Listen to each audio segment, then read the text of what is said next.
How do these work? You just talk at him, or you sing it to him, whatever feels good. Welcome home. Hey, thank you, Detroit. I was born right downtown. Did bring you a present. You did. So, and this is not the first one of these you've received, but at the Detroit Music Awards this past April, Detroit Stories, which was the latest Alice Cooper album. How many of you own that? And one way, shape, or form, was named the Outstanding National Recording. So, congratulations. Oh,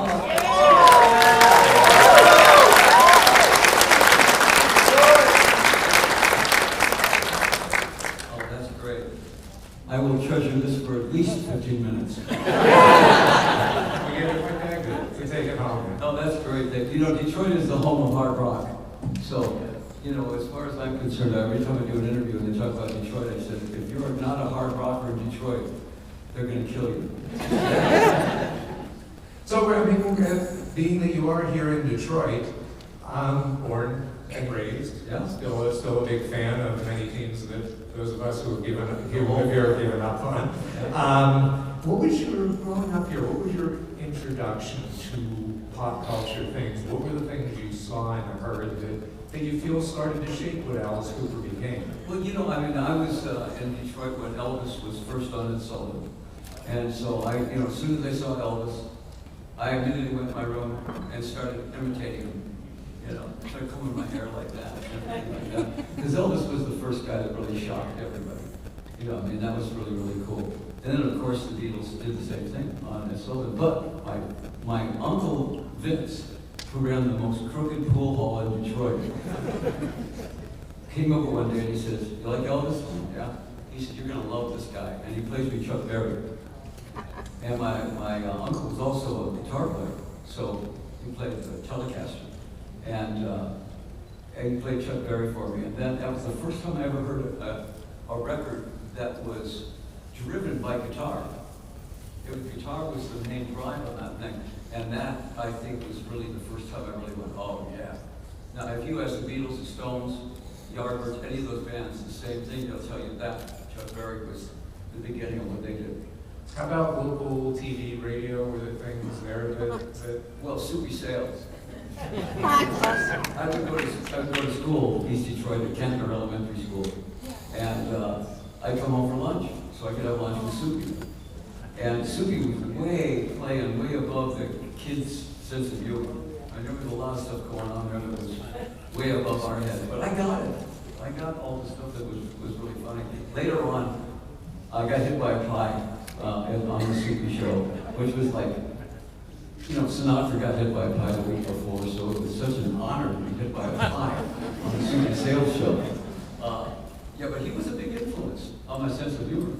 and what were some of the other things that he did that stuck? Well, I mean, he had, Pookie, they would go, he would scratch his face all in like that. But all the stuff he was doing, was stuff that I could tell that a 7-year-old shouldn't be getting. We had a show in Phoenix like that called Wallace and Ladmo. And these guys were playing to the college crowds, but it was a cartoon show. And very funny. They had a gay sheriff named Sheriff Good. And this was back in the 60s, when you didn't touch those subjects. So it was, those things kind of really affected me. When you moved out west when you were 11? I was 10. I had asthma and I had to get out of Detroit. And we moved to Los Angeles and Phoenix. And then I ended up really putting the band together in high school in Phoenix. Did you notice a difference in either the popular culture out there or the way people received popular culture? Was it a different sensibility than back in Detroit? The first thing I noticed was I had never met a girl named Stephanie. There were girls in LA called Stephanie. I went, what kind of name is that? And it was a whole different, looser kind of thing. You can't explain it. California had their own style, but it wasn't Detroit. Detroit was much more Midwest, more family, whereas LA was a little more glamorous. Let's see. What your continued ties to the city? What is it that keeps you coming back, and not just physically, but artistically? I tell the band, all the bands, that every band I've ever met, when you look at your itinerary, and you see, okay, we've got Idaho, we've got Minnesota, we've got Atlanta and Detroit. Detroit is always a target city for every band, because they know they better bring it. Detroit audiences will not stand for a band that just kind of shows up. That's why bands like Iggy and the Stooges and the MC5 and Bob Seger and Ted Nugent and Susie Quattro, all these Brownsville Station, so many bands were hard rock bands. They if you were Seals and Cloth, you didn't do well here. Mamas and the Papas didn't do great here. But a lot of the British bands, when we would play like the Grandy Ballroom. This is 1969, 1970, and it would be Alice Cooper, the Stooges, and the Who. Because back then, all those big British bands, they didn't play arenas, they played clubs, 2,000-seat club, and that was the East Town, the Grandy, the Fox, all the places around town. So that would be going on here. Next door would be Elton John, MC5, and Bob Seger. And then across the street would be, there were so many concerts going on and everyone was packed. And that was Detroit. And you noticed so much of that when you came back, obviously, the band back here, very key part of the career. Why was it that you settled on Detroit to make the, to do that in the late 60s? Well, it hasn't changed. I can tell you the greatest story is the first time we didn't fit into LA. The Doors were the LA band, and we were good friends with the Doors, but our kind of music did not fit into LA. They were way too groovy. It was this, Same thing with San Francisco. Everything was, a little country, a little bit acid, Grateful Dead. New York, we didn't fit into New York. So we found out that we got a thing called the Saugatuck Pop Festival in Michigan. And I've never heard of the Stooges. I'd never heard of the MC5. Never heard of any of these bands. All local bands. And we showed up and the MC5 was playing, and I went, what? There's another band up here that plays high energy rock? I said, man, they're great. And then Iggy comes on. And I went, uh-oh. Now I got to deal with this guy because I just found competition. So we went on, and we were louder than both the other bands, and with twice the attitude, and the audiences loved it. They didn't know I was from Detroit. So when they found out I was from Detroit, I was like the missing finger in the glove, and we were immediately accepted by the Detroit audience. And at that point, every weekend, we moved here, we lived in Pontiac, and we played every weekend somewhere in Michigan. What was the creative process like? That led to Love It to Death and later Killer, but obviously that was a big change in sound for the band and a real focus of direction. Bob Ezrin, our producer. Every great band's got a producer. The Beatles, George Martin. George Martin has so much to do with the Beatles. Andrew Lou Goldham has so much to do with the Stones on tape. And Bob Ezrin was the one that said, he says, look, when you hear the Doors, it's the Doors. Why? Because they have a signature sound. That's Jim Morrison, that's Robbie Krieger. You can tell who they are. With the Stones, same thing. He said, what you guys don't have is the signature. When you hear an Alice Cooper record, you don't know it's Alice Cooper. It could be anybody. So we worked for a full 9 months in the barn on this farm on Brown Road in Pontiac every day. And he reconstructed us and put us back together. And when you heard Love It to Death, then you heard, oh, that's Alice Cooper. Because now we had a sound. The funny thing was, we were so remote out in this farm area that the only place that could hear us was this mental institution. And apparently all of them, they were all against the fence going, yeah! Yeah! So that was our audience, and I guess that was so appropriate. Everybody wanted to be a rock hero, and we said, You know, I don't want to be Peter Pan, I want to be Captain Hook. You know, and that's really established the fact that Alice was going to be the rock villain. One imagines there's some good stories in the idea of the Alice Cooper band living in a farmhouse. Anyway, The last place we should be is a farm. You know, I've never been on a farm in my life, which has to do with the chicken story in Toronto. You know, we were on stage, and like I said, I'd never been on a farm. And we're doing the show, and the Doors are over here, and John Lennon's over here, and we're finishing the show with his white feather pillows and with a CO2 cartridge. It looked like a snowstorm on stage. And then I look over and there's a chicken. And I go, I didn't bring the chicken. And I'm thinking, who would bring a chicken to a show? They said, I got my tickets, I got my keys, got my chicken. So anyways, there's a white chicken up there, and in the melee of all these feathers, I went, well, it should fly. It's got feathers, it's got wings. It should fly. And I picked it up and tossed it in the audience, thinking it would fly in, somebody would take it home, and it would be a pet. Chickens don't fly as much as they plummet. The audience tore the chicken to pieces and threw the pieces back up on stage. Next day in the paper, Alice Cooper kills chicken. I became complete with rock and roll. Right. Frank Zappa called me up and said, did you kill the chicken on stage? And I went, no. And he said, well, don't tell anybody, they love it. Now, the kicker to that story is the first 8 rows were in wheelchairs.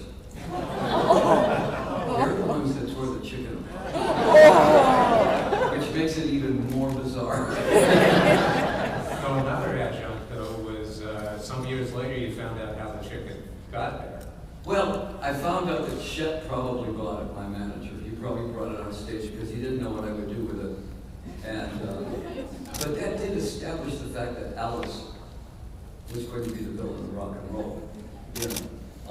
And of course, Lennon and Yoko were just, yeah, that's great. the Doors, you know, were going, yeah, that's really cool.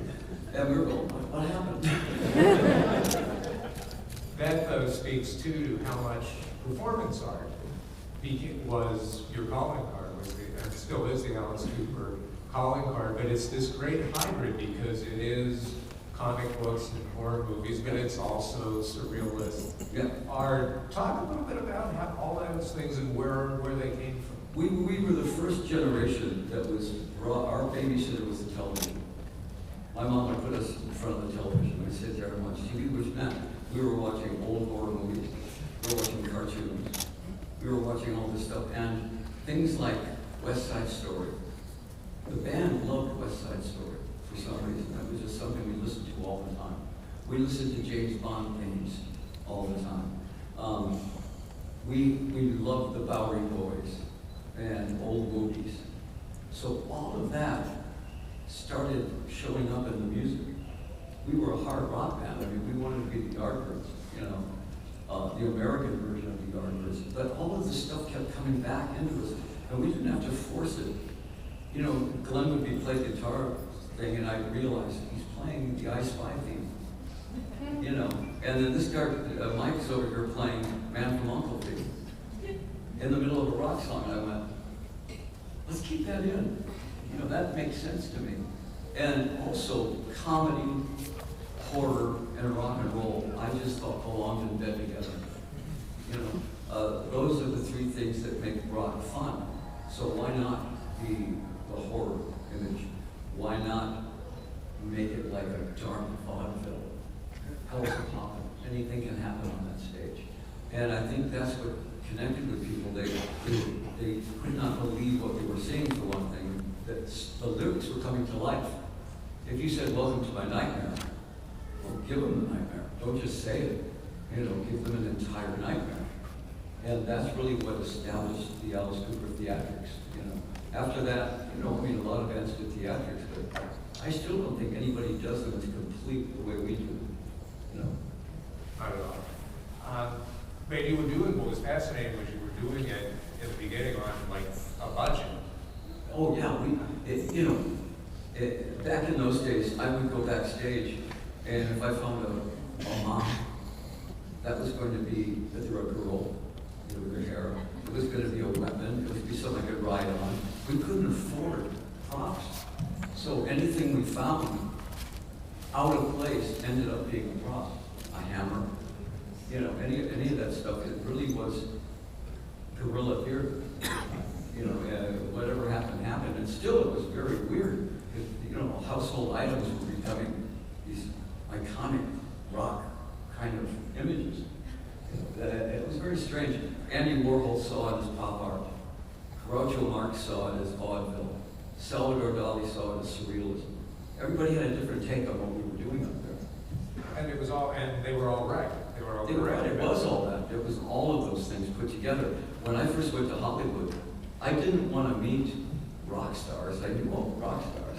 I wanted to meet Errol Flynn and Vincent Price and all the guys that I watched on movies. Those are the guys I wanted to meet. So Groucho comes to one of the shows, and sees it, and he goes, it's vaudeville. The next time I was doing the show, I look over on the right, and there's George Burns, Fred Astaire, and on the other side there's Mae West, and there's all these vaudeville people that were like borscht belt comedians, and they loved the show. They were not shocked at all. The audience was shocked by what we were doing, and these old guys were like, yeah, Gracie and I, 1922. and it was great that those guys recognized what we were doing. And they made you part of their club. They did. I ended up, I was the only rocker in the Friars Club. So I'm sitting there with long hair and black leather, and there's Sinatra and Dean Martin and all these guys, and they accepted me. I think they thought I was funny. They weren't listening to the rock and roll. They just thought, well, whoever this guy is, he's pretty funny. So has it over the years been an interesting turn to then see, you wove all that popular culture and all of that into what you do, to then see it come out and see Alice Cooper woven into so many aspects of popular culture? Oh, yeah, and the great thing is, when the hair bands came out, when all the hair bands came out in Hollywood and everything, every one of them paid tribute to Alice Cooper on that, which was kind of nice, because we did the theatrics first. All of a sudden, video was the thing. Now, video was the big deal. So what did they have to do? They couldn't just stand there and look at their shoes anymore. They had to do something. All these bands became really good bands. Bon Jovi and Motley Crue and, all these bands that came up, I look at the videos and I go, wow, the songs are great. And what they're doing is really, really good. It's showbiz. It was really, really good stuff. But they all paid tribute, which was really nice. I wasn't looking for, that, but they did. And then, along came some band named Kiss. I first saw Kiss and I said, all these guys need is a gimmick. And, Rob Zombie, but they're all friends of mine. Dee Snider, these guys are all guys that watched the Alice Cooper show and then developed their own characters. Even Bowie. Bowie used to come to our show when he was David Jones. And he was a folk singer. And he brought the spiders from Mars and he says, this is what we should be doing. And they developed this character, though, that wasn't Alice Cooper. It was his space character. And Kiss developed these guys that were comic book characters. And Zombie, was this other guy over here. So nobody really copied Alice Cooper. They just took what we were doing and applied it to what they wanted, which I thought was great. I never had any problem with any of those bands. We were all friends. Did you know and feel from the get-go that Alice Cooper was a character? No. There was a period of time when I was, the gray area of time, when I didn't know where I began and Alice ended. And that was when I was drinking, taking drugs, doing everything that a rock star is supposed to do back in the 60s and 70s. And then I realized that I didn't realize I was an alcoholic, but I was. I became an alcoholic. And when I stopped drinking, I put it into perspective of, wait a minute, Alice doesn't want to live in this world. He only wants to live on stage. That's where his domain is. So why not leave him up there?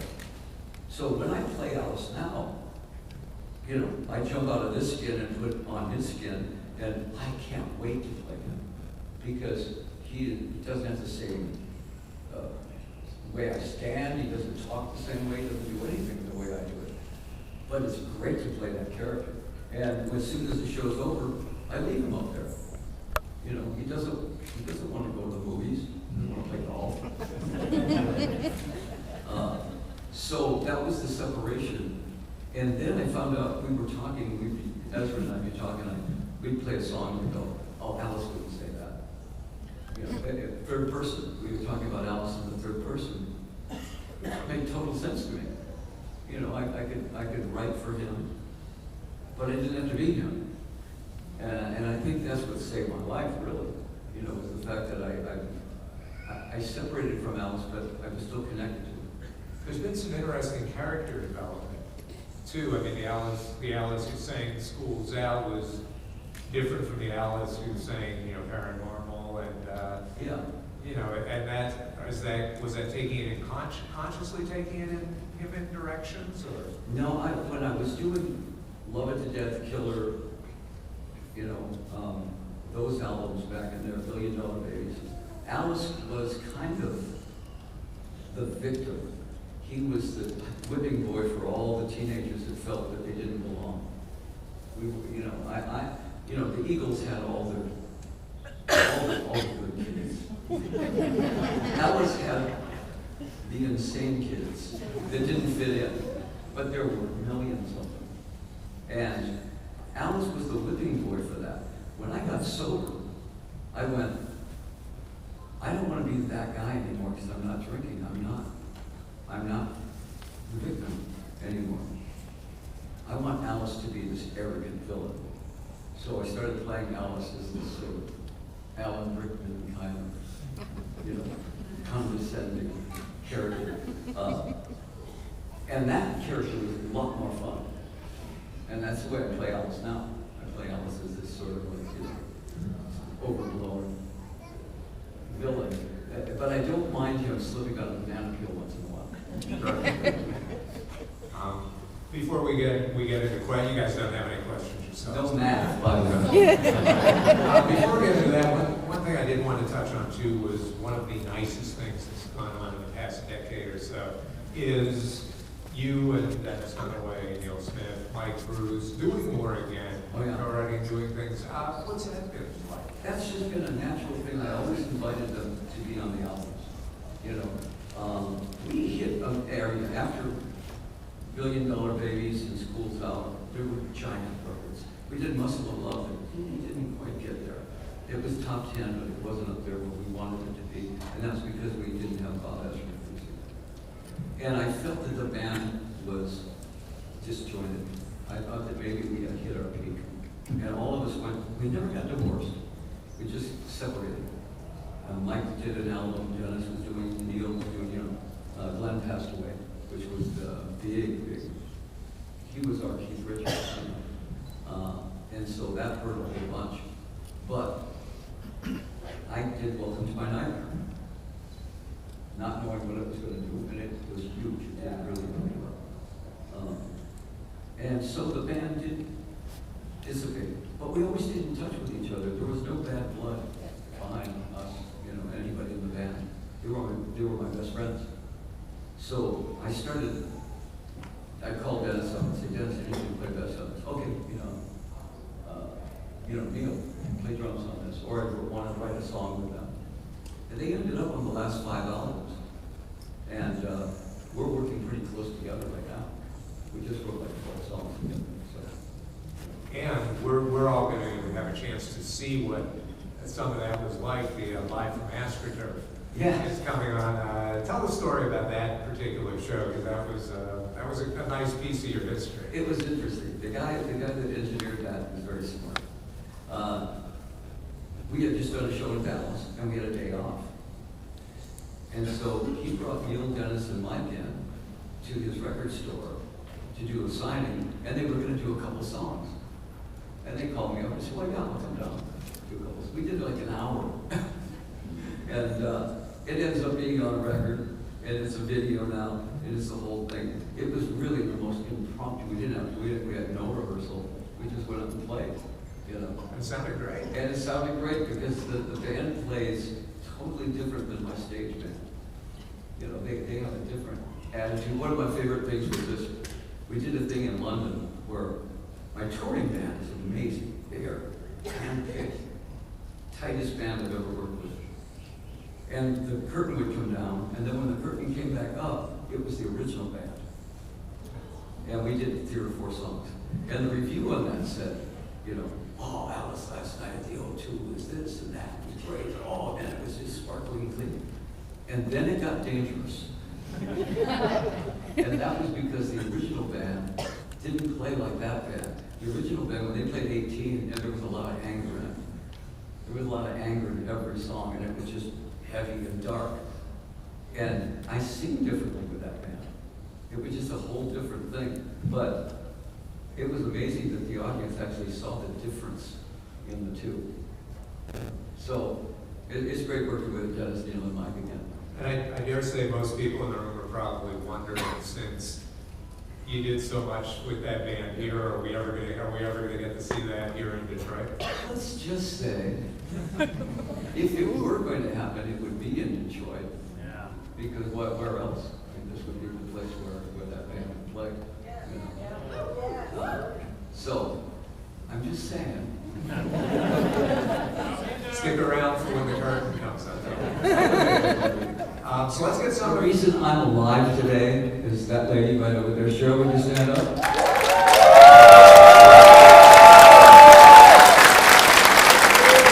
I'm our 47th year together.